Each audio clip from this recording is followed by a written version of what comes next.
Chers amis, je vous retrouve maintenant pour poursuivre nos entretiens et aborder l'ouverture du deuxième sceau apposé sur le livre scellé de 7 sceaux. Je vous invite à lire le texte au chapitre 6 à partir du verset 3. Chapitre 6, verset 3 d'Apocalypse. Quand il ouvrit le deuxième sceau, j'entendis le second être vivant qui disait « Viens ». Et il sortit un autre cheval, roux.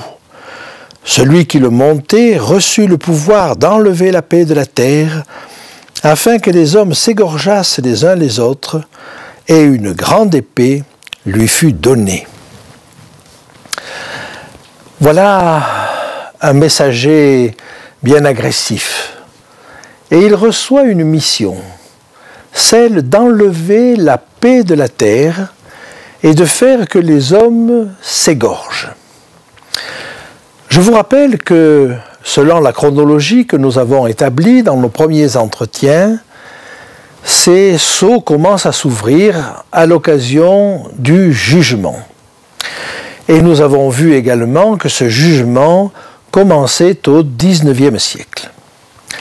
Alors, les événements qui nous sont décrits là prennent naissance au XIXe siècle et vont se dérouler jusqu'à la fin. Que se passe-t-il? Et y a-t-il quelque chose de neuf en ce qui concerne les guerres au XIXe siècle?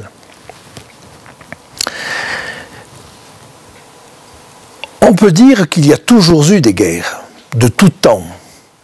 Mais il s'est passé, à partir du XIXe siècle, des choses assez étonnantes. Et en particulier, l'amélioration, si j'ose dire, en l'occurrence des techniques, a permis la construction d'armes de plus en plus redoutables et de plus en plus meurtrières.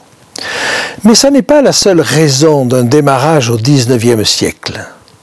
Il y a d'autres causes, et en particulier, l'industrialisation, la mécanisation qui a commencé au XIXe siècle a fait qu'une même entreprise a pu produire pour une très grande quantité de gens, voire pour toute la Terre. À ce moment-là, bien entendu, c'est l'occasion de conflits. Et à partir du moment où une entreprise obtient un monopole, forcément elle rentre en conflit avec toutes les autres. Et on a assisté petit à petit à une mondialisation. Une mondialisation de la fabrication, une mondialisation de l'économie, une mondialisation sous bien des aspects. Alors, examinons ce qui s'est passé dans les faits. Dans les faits, si l'Espagne et le Portugal avaient créé des empires coloniaux à la fin du Moyen-Âge, au XVe, XVIe siècle, deux autres pays maintenant vont chercher à créer des empires coloniaux, mais en particulier pour pouvoir trouver des débouchés à leurs productions industrielles et aussi pour pouvoir se fournir en matières premières. On peut commencer avec les guerres de colonisation. En effet, la France et l'Angleterre ont essayé de se constituer des empires coloniaux et ces guerres-là ont commencé au XIXe siècle. L'Allemagne, qui n'avait pas vraiment d'empire colonial, a lutté. Et il est probable que au moins une des causes des deux guerres mondiales ont été la conquête d'empires coloniaux. Donc, guerre de colonisation, 2 guerres mondiales, et puis, dès la fin de la Deuxième Guerre mondiale, on commence à entrevoir les guerres de décolonisation. Donc, vous voyez un continuum de guerres pendant toute cette période-là. Par conséquent, je peux dire que celui qui a reçu cette mission, le cavalier qui a reçu cette mission d'enlever de la paix de la terre, a parfaitement réussi. Mais la question qu'on peut se poser, c'est est-ce qu'il y a un intérêt pour le peuple de Dieu? Dans quel cadre cela est-il? Parce que nous sommes dans le cadre du jugement. Est-ce que ces choses-là ont un intérêt pour le jugement? Alors j'aimerais vous rappeler ce que nous disions déjà au sujet de l'emprisonnement, si j'ose dire, du peuple juif à Babylone. Quand les messagers reviennent dans Zacharie 1 et disent que la terre est en repos et tranquille, ça n'est pas une bonne nouvelle. Ça n'est pas une bonne nouvelle parce que le peuple reste prisonnier à Babylone. Et Dieu va permettre qu'il y ait une guerre entre les Babyloniens et les Mèdes et les Perses pour que, à cette occasion-là, le peuple puisse être libéré, le peuple hébreu puisse être libéré et revenir à Jérusalem et bâtir le temple. Bâtir ce temple de la rencontre. Oh, on peut rencontrer Dieu n'importe où et dans toutes circonstances. Mais le temple était le symbole de cette rencontre avec Dieu. Et par conséquent, ce temple méritait d'être rebâti. Il me semble qu'on peut faire une comparaison avec le temps actuel. Le peuple en déportation avait du mal à respecter tous les rites liés au temple. Et de la même manière, un peuple en esclavage ou un peuple en captivité ne peut pas rendre un culte aussi libre qu'il le ferait s'il était dégagé de toute contrainte.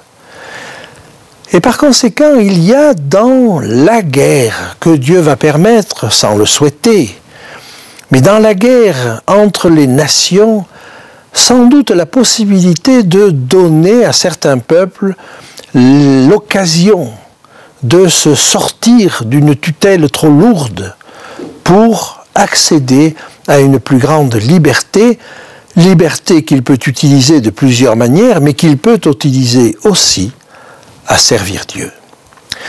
Et dans ce cadre-là, il y a une autre guerre que l'on pourrait citer, que je n'ai pas citée jusqu'à présent, c'est la guerre de sécession aux États-Unis.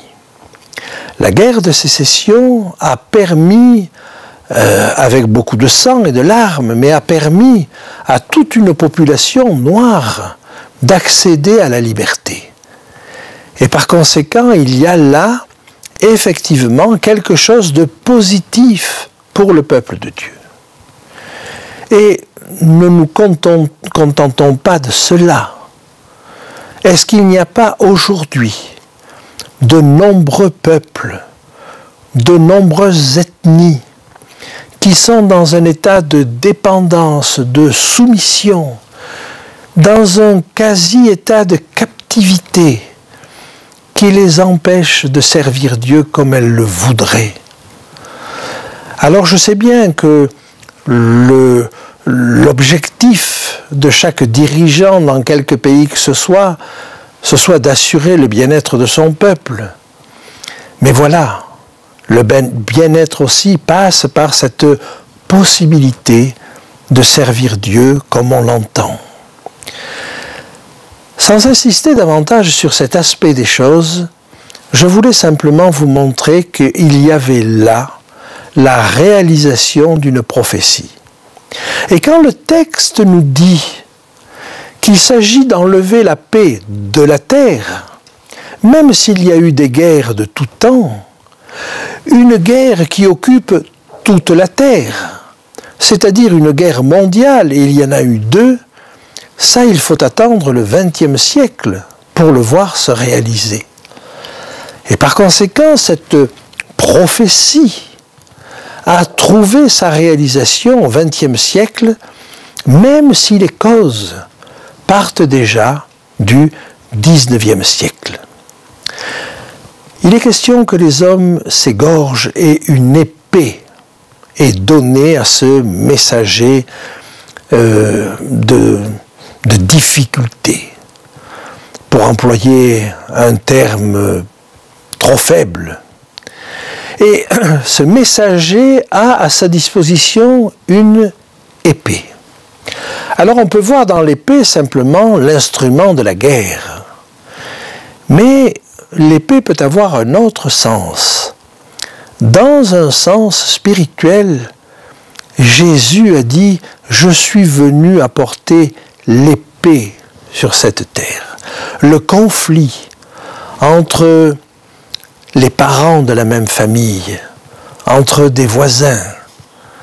Parce que si quelqu'un se convertit à l'Évangile, il devient pour son entourage une source de reproche même sans dire un mot. Et il devient par là même, et sans le vouloir, une source de conflit. Et il y a donc là une épée, il y a donc une certaine suite entre le premier et le deuxième sceau, entre cet évangile qui va être diffusé dans le monde entier et les conséquences qui peuvent être à l'occasion, non pas la paix, comme le souhaiterait l'évangile et comme le souhaitent les chrétiens, mais la guerre. Et si l'évangile est porté jusqu'aux extrémités de la terre, la guerre, elle aussi, est portée jusqu'aux extrémités de la guerre, de la terre. Alors voilà ce qui se passe au deuxième sceau. Et on assiste là à une mondialisation de l'évangile, mondialisation de la guerre. Et nous allons voir maintenant ce qui se passe avec l'ouverture du troisième sceau. Et je vous invite à lire les 2 versets suivants au chapitre 6, les versets 5 et 6. Apocalypse 6, versets 5 et 6. Quand il ouvrit le troisième sceau, j'entendis le troisième être vivant qui disait « Viens ». Je regardai et voici parut un cheval noir. Celui qui le montait tenait une balance dans sa main. Et j'entendis au milieu des 4 êtres vivants une voix qui disait « Une mesure de blé pour 1 denier, et 3 mesures d'orge pour 1 denier, mais ne fais point de mal à l'huile et au vin. » Voilà un troisième sceau bien curieux. L'ordre de mission n'est pas clair, ou alors il est dit « ne fais pas de mal à l'huile et au vin ». Mais cela suppose bien sûr que du mal est fait au blé et à l'orge. Qu'est-ce que cela veut dire? Une balance est donnée. Alors dans nos cultures, une balance est symbole de jugement. Nous sommes dans le jugement, mais en l'occurrence, il me semble qu'on va prendre ces éléments plus directement, au premier degré, et considérer que la balance est plutôt symbole de commerce. Et dans ce cadre-là, je vais comprendre le blé, l'orge, l'huile et le vin comme des aliments. Alors je vous invite à quelques lectures pour cela. D'abord, le blé et l'orge. Le blé et l'orge, ce sont des céréales et c'est des aliments de base. Aliments de base pour les hommes, aliments de base pour les animaux également. Maintenant, outre ces aliments de base, vous avez avec l'huile et le vin des aliments de luxe. Et effectivement, tout le monde ne peut pas se payer de l'huile et tout le monde ne peut pas se payer du vin. Ceci dit, on peut avoir de l'huile et du vin également une autre approche. Et j'aimerais vous donner quelques possibilités d'interprétation de ces éléments. Alors, commençons déjà avec le blé et l'orge, aliments de base. On nous dit une mesure de blé pour un denier, 3 mesures d'orge pour un denier. Une mesure, c'est un peu plus d'1 litre. Il y a des estimations variables, mais allez, un peu plus d'1 litre. Un denier, c'est le salaire d'un ouvrier agricole. Et vous savez que dans la parabole qu'a raconté Jésus des ouvriers de la dernière heure, ce maître généreux a voulu donner aussi un denier aux ouvriers qui arrivaient en dernier. Un denier, donc, une journée de travail. Imaginez qu'après une journée de travail, cet ouvrier reçoive comme salaire 1 litre de blé. Avec tout cela, il doit se nourrir sa famille, se vêtir sa famille, se loger ainsi que sa famille. Et vous comprenez bien qu'il ne reste pas grand-chose. Et même si dans les pays du Moyen-Orient, le chauffage ne représente pas un poste important, un budget important, il n'en reste pas moins que c'est quand même juste pour se nourrir. Bien évidemment, on ne parle pas de vacances dans ces circonstances-là.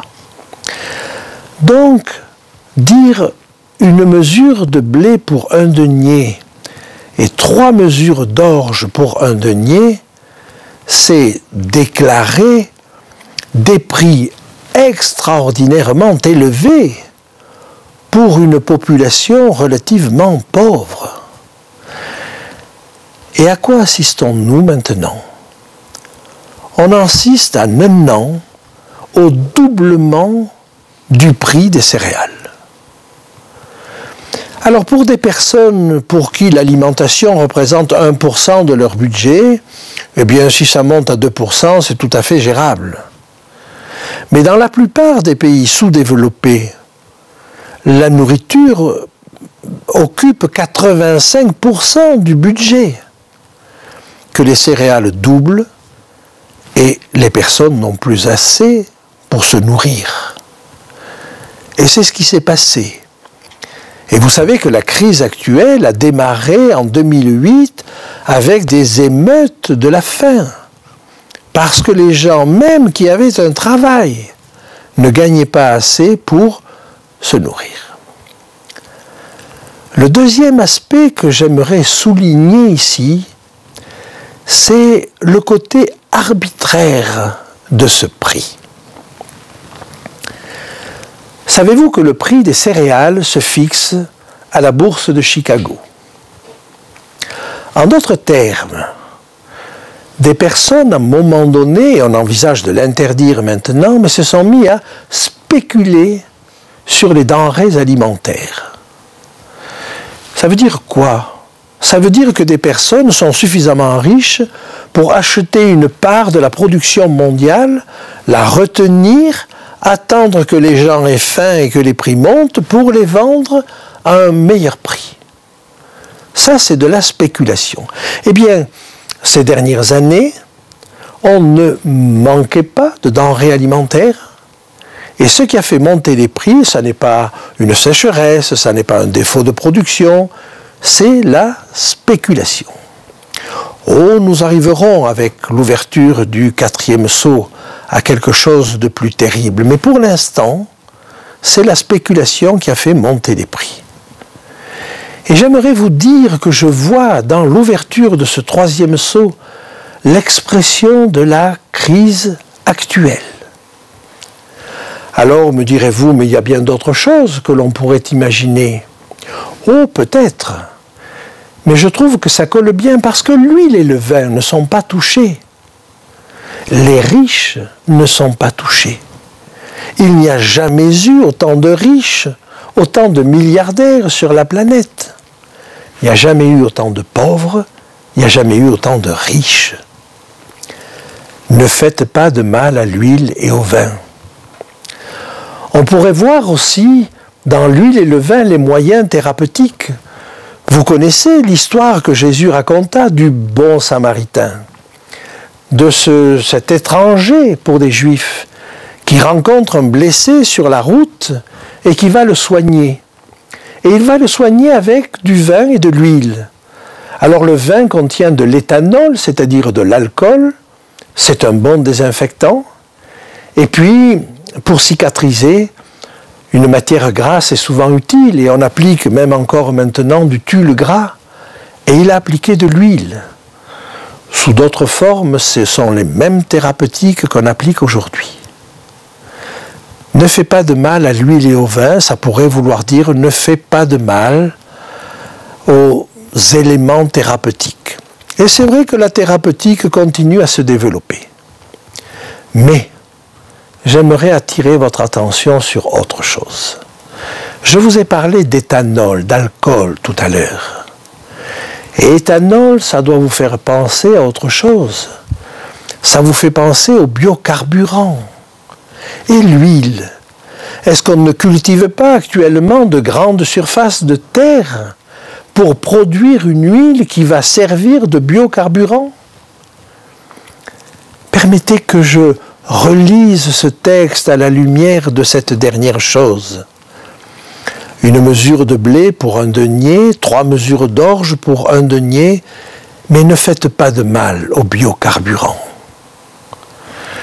Et actuellement, les biocarburants occupent une place sur le terrain qui était avant occupée par les cultures vivrières, qui permettaient aux gens simplement de vivre.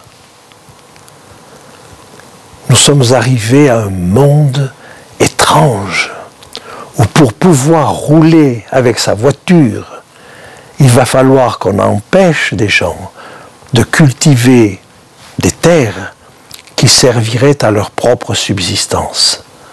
Voulons-nous en arriver là? Est-ce que notre monde est arrivé à un tel degré de cruauté qu'on va remplacer les cultures vivrières pour pouvoir rouler avec sa voiture? Et vous voyez que ce qui pouvait être au départ une bénédiction de la part de Dieu, ces découvertes, ces techniques, les hommes les ont tournées pour en faire une malédiction. Une malédiction, un système d'oppression. Alors de quel côté voulons-nous être? Est-ce que nous allons participer à cette oppression? Est-ce que nous allons continuer à œuvrer dans ce sens-là? Vous vous rendez compte que le monde, alors qu'il a reçu des bénédictions de la part de Dieu, qui lui a permis de découvrir une quantité de techniques qui auraient pu être quelque chose d'extraordinaire pour l'humanité, en a fait un système d'oppression. Quel rapport avec le jugement? Mais le monde est en train de se juger. Il est en train de porter sur lui-même un jugement. Nous sommes en plein jugement. Et chacun de nous peut s'examiner. Où en suis-je, moi? Est-ce que dans ma vie de tous les jours, je porte sur moi-même un jugement?